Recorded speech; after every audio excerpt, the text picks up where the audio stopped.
लोकांची हा खूप मोठ गैरसमज आहे की आम्ही देवाला आमच्या साधनेच्या जोरावर प्राप्त करू. साधनेच्या जोरावर प्राप्त होण्या इतका आमचा पांडुरंग स्वस्तच नाही. पण भक्तीच्या जोरावर तुम्ही आमच्या विठुरायाला 36 वर्ष कावडीने पाणी घरामध्ये घालायला लावू शकता.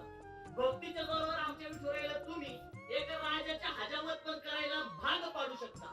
भक्तीच्या जोरावर तुम्ही आमच्या विठुरायाला आपल्या पत्नीचा बाळंतपण करायला लावू शकता. ही कशाच्या जोरावर? भक्तीच्या जोरावर.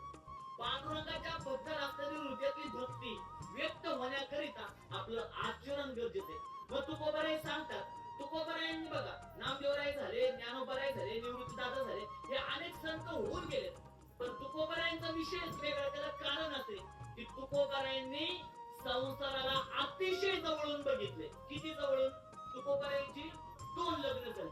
पण त्यांनी देखील सांगितले की संसारातल्या लोकांच्या हाल अपेक्षा तुकोबाराय, तुम्हाला माहितीये त्यांना कोणत्या समस्येला तोंड द्यावं लागतं.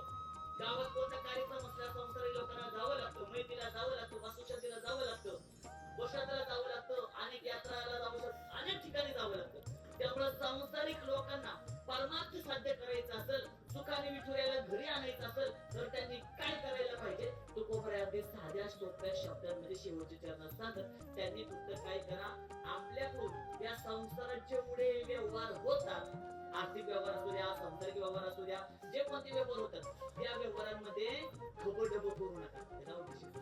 त्या व्यवहारामध्ये कोणाची फसवणूक करू नका, त्या व्यवहारामध्ये कोणाची लुबाडणूक करू नका. देव म्हणतो तू सगळं करतोय पण आचरण करतोय, तुझं काय करायचं का? याचा अर्थ काय? देव म्हणतो तू फक्त दिवस करतोय पण काम काही चांगलं करत नाही. म्हणून तुकोबाराय शेवटचे चरण सांगतात की हा व्यवहार करत असताना आपण कसं जगलं पाहिजे? तटस्थ हो. आपण कधीच आपला स्वार्थ साधण्यासाठी दुसऱ्यांच्या भावनांना पायदळी नाही तुडवायचं. अनेक जण असतात बरं का, एखाद्याला कळतो मी बोलेन तर ह्याचं मन दुखतंय तरी पण ती बोलतात. आपल्या भाषेत काय टोमणा मारतात, मध्ये टोमणा मारतात. हा टोमणा मारतात. लांबचं उदाहरण कशाला? आमच्याच घरातून सांगतात. मी पुण्यात कॉलेजला होतो, सर पण आले बरं का. सर पुण्यात कॉलेज होतो आणि माझा एक मित्र आणि आम्ही दोघं गेलो घरी. माझा मित्र त्याचे वडील पोलीस, त्याला म्हणलं तू घरात येऊ नको, आमच्या आजीले का खरे म्हणलं. काय बोलेल पत्त्याने, तू बाहेरच थांब गाडीपाशी. मी 2 मिनिटात जाऊन पाया पडून आलो. मी गेलो आमच्या आजीच्या पाया पडलो. आजी बरी आहे का काय? पाया पडून माझ्याला म्हणलं जातो. तेवढ्याच उमऱ्यात माझा मित्र आला. मी डोक्याला सतलावला, म्हणलं कशाला आला?